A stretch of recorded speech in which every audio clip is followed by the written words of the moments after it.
Norman, where were you born? I was born in West Virginia at Martinsburg. Uh-huh. And how'd you come to be in Carroll County? Long story. Continue now. Did your family move here?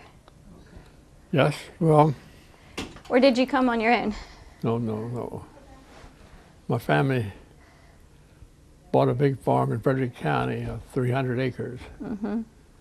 And when I was, well, let's see, 7 years old, Mm-hmm. we moved up on the big farm. And I lived there until I was 21 years old. And it was close to Burkittsville in Frederick County. Mm-hmm. And lots of wild stories go on about the ghosts and so forth in the mountains around the middle town and so forth. What kind of stories were those? Do you remember any of them? Well, only that people would be hiking on the mountain and something like that. And somebody would appear before them. Ooh. And then disappear, etc. Mm-hmm. And of course, we always felt that they had a lot of the good citizens that were mixed up in manufacturing good moonshine whiskey. Oh. And they had too much of the whiskey. Did that go on in Carroll County too? No, I don't think Carroll County got involved in that. Mm-hmm. It polished the reputation of Frederick County. Most of this was around Burkittsville to Middletown, Mm-hmm. and it was close to the mountain range there. And part of the Appalachian Trail went across the top of the mountain Mm-hmm. to its. As a kid, I'd hiked it many times. Mm-hmm. What did you do on the farm that your family had? Well, I did everything. We had a dairy herd. It had to be milked night and morning. And of course, as I grew older and got to running around, and many a night or a morning, my father would tap on the door of my room and say, "Norman, you have to get up and help milk this morning. So-and-so didn't show up." That's when I swore up and down I'd never have a cow on any farm I ever owned. And what did you end up doing? Well, I bought a small farm, and I ended up by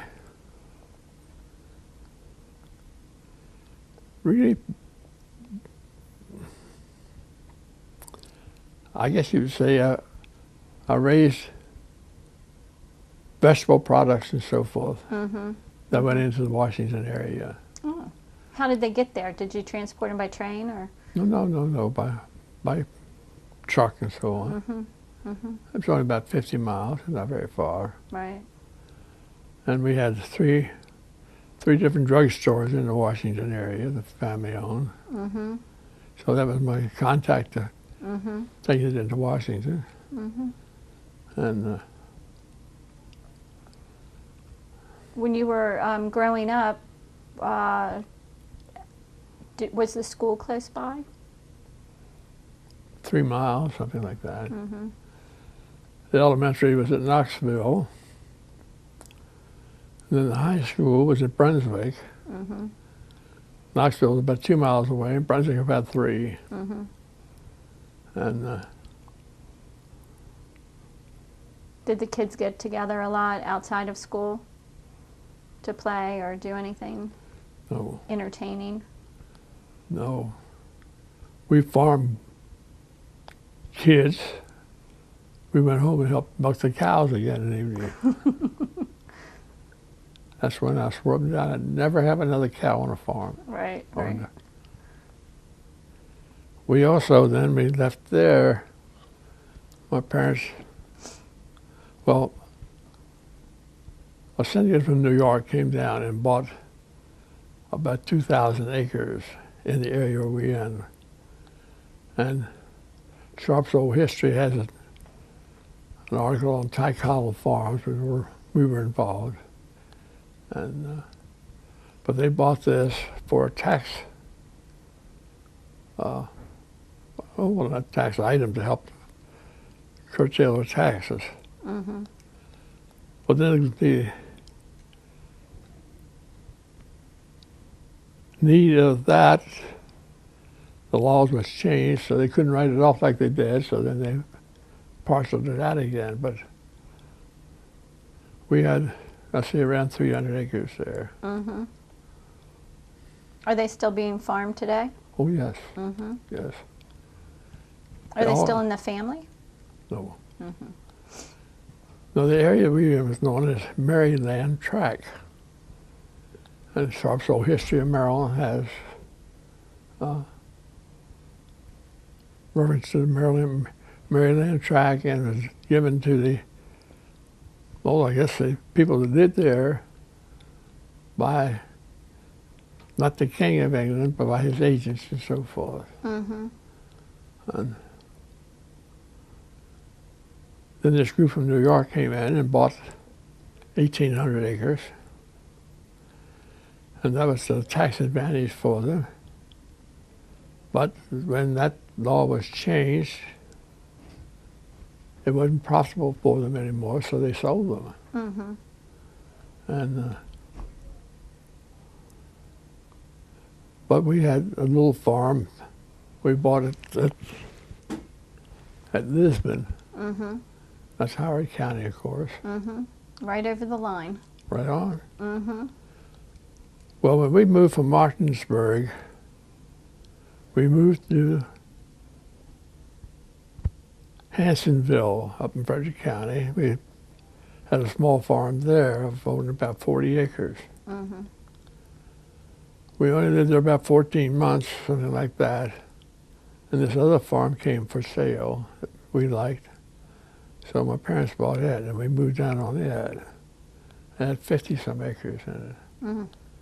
And I lived there until I was 21. Mm-hmm. And then what happened? Oh, something like I got married. Did you still stay in the area, or did you move out? No, I married a girl up here. In Carroll County? Yeah, Mm-hmm. a Billingsley girl. Ooh. A good doctor's daughter, one of his daughters. Mm-hmm. So did you move to the town? No. We moved on the farm that we owned, a small 52-acre farm. Mm-hmm. And my wife and I lived there for 30-some years. Mm. And I bet you it was a little different for her, coming from, was she living in town at the time? oh, yes, yes. Mm-hmm. There wasn't any change. She did all right? We expected her to farm. Mm-hmm. And we, as I say, we had several drugstores in the Washington area, too, that we were involved in. Mm-hmm. So the farm really produced basically vegetables and things of that sort Mm-hmm. that went into the Washington area. Mm-hmm. Then it was more profitable. Right. And Yeah. what other pearls of wisdom I can give you? My son should be here. As he says, Dad, anybody that wants to know anything about the Depression, I tell them to look you up. Right, right. And Did the Depression affect you much because you were growing up on a farm? Well, yes, it did, because you had the farm, but you had no income off of it. What you sold was practically nothing. Mm-hmm. I didn't get to finish college or anything like that. Mm-hmm. Went back to work on the farm. Right. To But help your family. But it worked out. Mm-hmm. As I say, I married Ruth Billingsley. Dr. Billingsley is one of his daughters. And they all would laugh and say, well, what's Ruth going to do on a farm? Mm-hmm. Well, she didn't do anything on the farm. She was a great girl. She made one bad mistake. She picked up ovarian cancer. Oh, well, that wasn't her fault. No. No. That's a shame. I don't know what else I can tell you.